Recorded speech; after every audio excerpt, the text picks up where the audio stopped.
Hello, this is Math 2231 coming to you from the College of DuPage during the summer of 2020, and this is a lecture entitled Calculating Derivative Theorems, Part 1.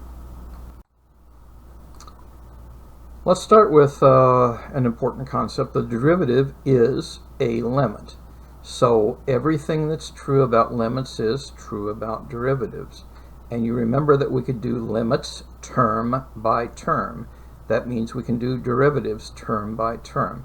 So that means if you're taking the derivative of f of x plus or minus g of x, that's going to be f prime of x plus or minus g prime of x. Or using different notation, this is saying the same thing.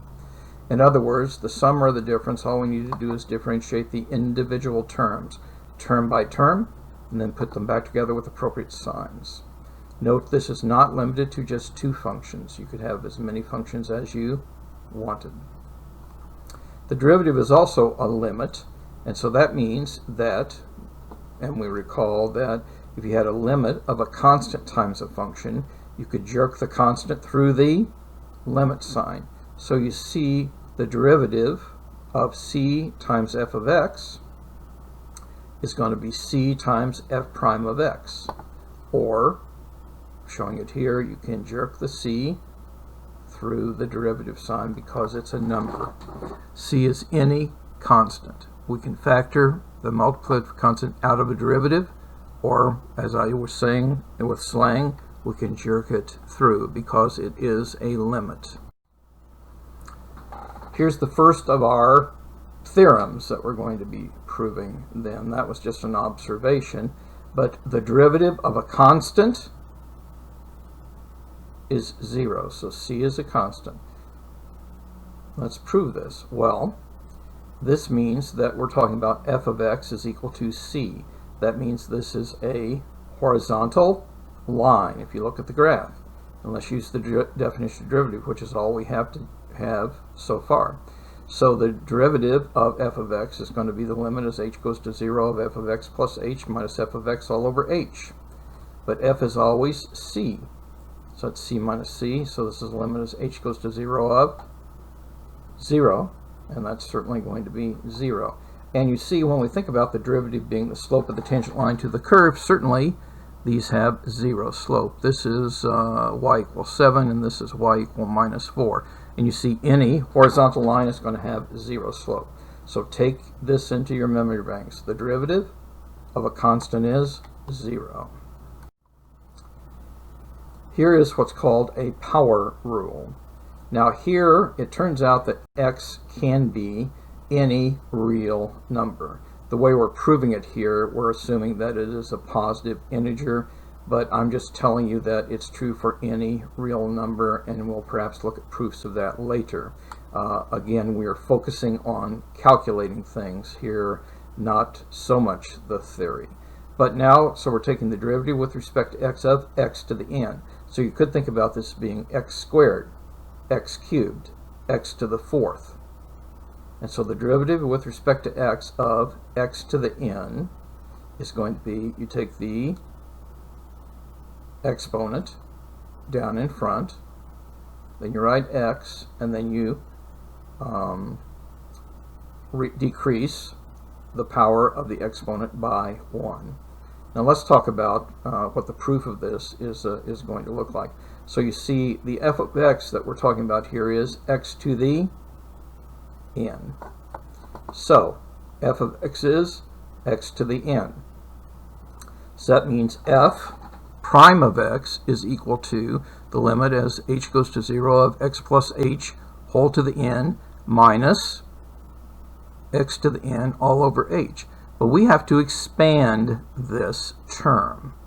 So when we expand this term, we use the binomial theorem that's talked about over here, but we will get x to the n plus n, x to the n minus 1 times h plus a number. This is x n minus 2 times h squared plus goes all the way down. The h powers keep increasing. This is dot dot dot. This is h to the n minus 1, and that is h to the n minus x to the n all over h.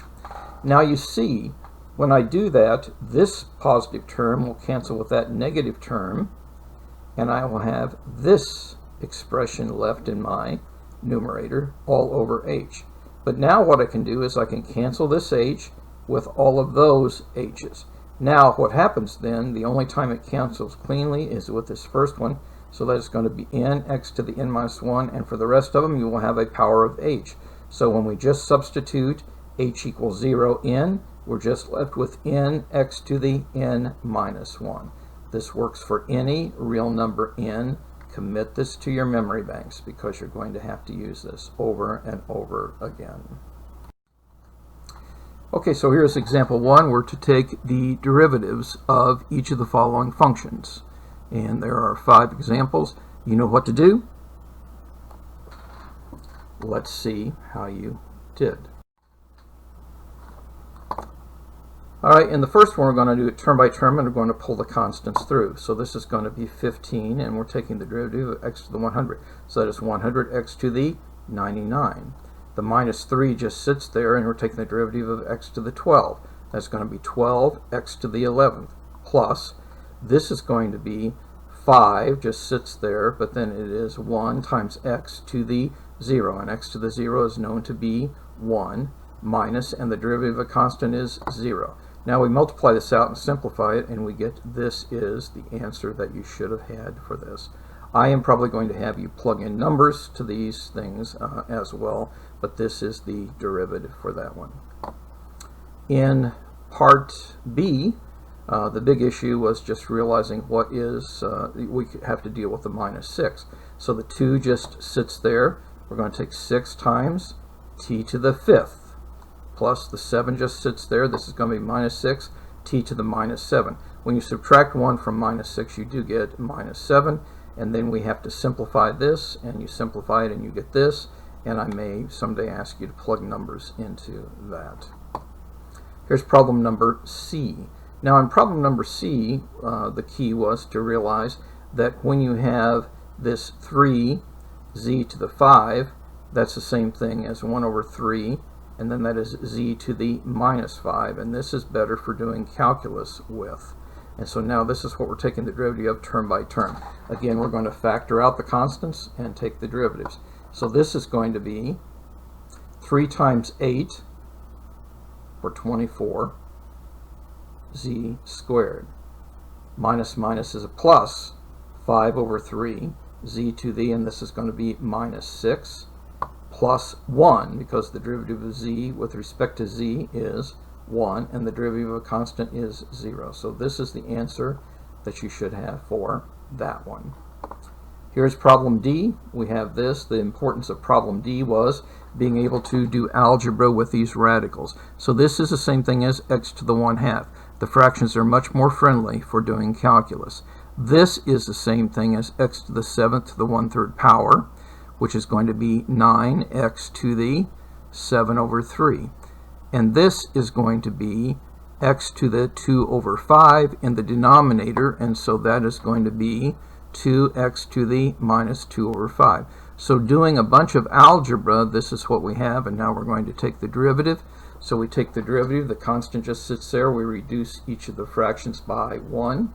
So we have 1/2 x to the minus 1/2, 9 just sits there, times 7 over 3, and when you subtract 1 from 7 over 3, yes, we have to do fractions, is 4 over 3, and then this is going to be minus 2 times minus 2/5 times x to the, and when you subtract 1 from x to the minus 2/5, you get x to the minus 7 over 5.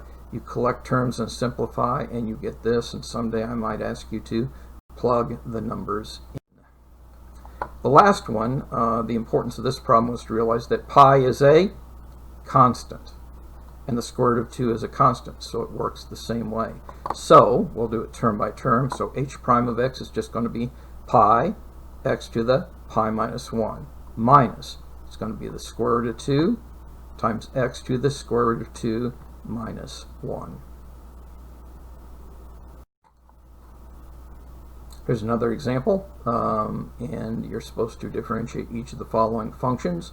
There will be a lesson in this. You know what to do. and I'll see you in 14.1 as we continue.